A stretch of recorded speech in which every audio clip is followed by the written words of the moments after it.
Okay, so we continue our exploring the mystery of mysteries, the mystery of death. Today, what I thought I'd do is I'd share with you and start actually intermittently as we go through these lessons, start sharing with you a story, a mythical story, as I may have heard it in my childhood on the mystery of death. Sometimes stories are the best way to understand complex ideas. So let me start reading for you this story. Death at the Door. Long ago, in the dense forests that once encircled the holy city of Benares, there was ample work for woodcutters. One of these was the handsome Satyavan, who was all the more handsome because he had so much love for his wife, Savitri. Many mornings, Satyavan found it hard to leave his hut to work in the woods. One day, Savitri lay dreamily in bed, contemplating her happiness, which seemed complete. Suddenly, she noticed a figure sitting cross-legged in the dusty clearing that served for a front yard. A wandering monk, she thought. She put rice and vegetables in a bowl and rushed out to offer them to the holy man, since hospitality was a sacred duty. I need no food, the stranger said, pushing away the bowl that Savitri had placed on the shade-dappled ground. I will wait here. Savitri drew back in horror, because suddenly she knew who her guest was.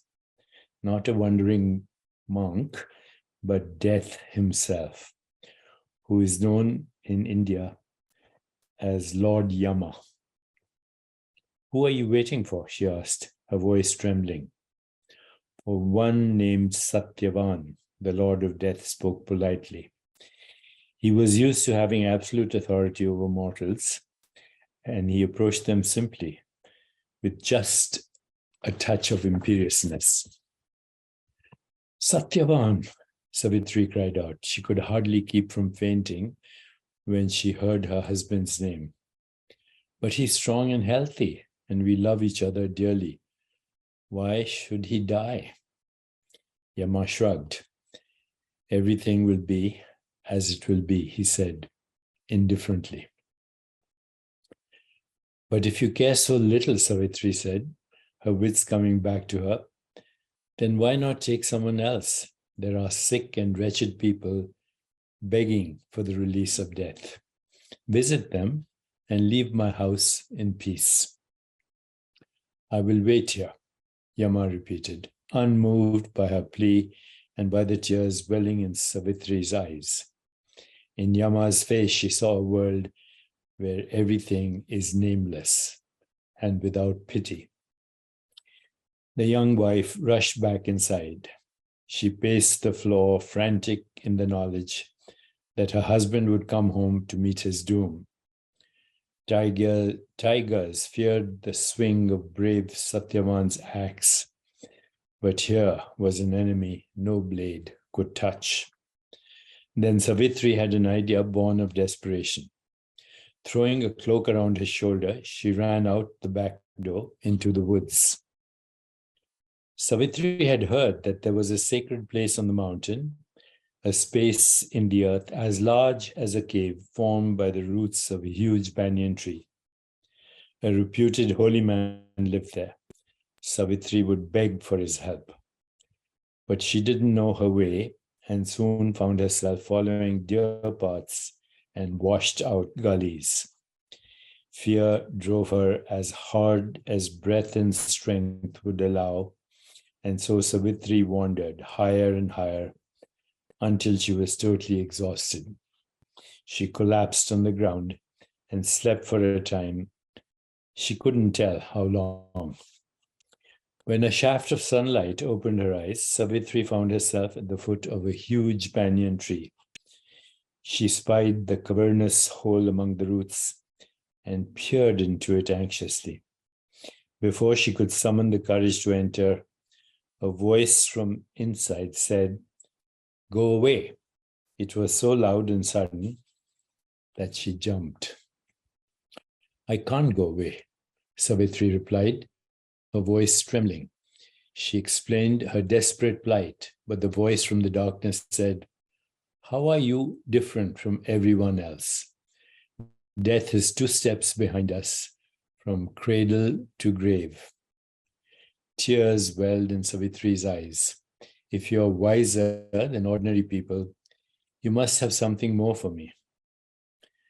The voice said, "You wish to bargain with death, all who have tried, that have failed?" Savitri got to her feet with dignity. "Then let Yama take me in my husband's place.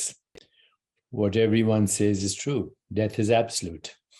My only hope is that he will kill me and spare someone who doesn't deserve to die." The voice was more gentle this time. "Be calm," it said. "There is a way." Savitri heard a stirring in the darkness, and then the holy man emerged from his cave. He was an ascetic, his thin body clad in a lion cloth with a monk's silk shawl thrown over his shoulders. He looked surprisingly young, however, and he told Savitri that his name was Ramana. You know a way to defeat death? Tell me," Savitri implored. The monk Ramana squinted in the sunlight, ignoring her for a moment. He had a gaze that she couldn't read. Then he stooped down to pick up a worn old reed flute lying on the ground, a reed flute. "Come," he said, "perhaps you will be able to learn. I make no promises, but certainly you are desperate enough." As if forgetting her, Ramana began to play on his flute and wandered down a nearby deer path. Savitri stood for a moment, dismayed and confused. But as the notes of the flute faded into the forest, she had no choice but to run after them. So here we begin a story about the conquest of death. 3 main characters, actually 4. Satyavan, Savitri, Yama, the Lord of Death, and the sage Ramana. More to come. I hope you want me to continue. And then we'll also go through other ideas on why death is a human construct for timeless beings that are not subject to birth or death. Take care, my friends.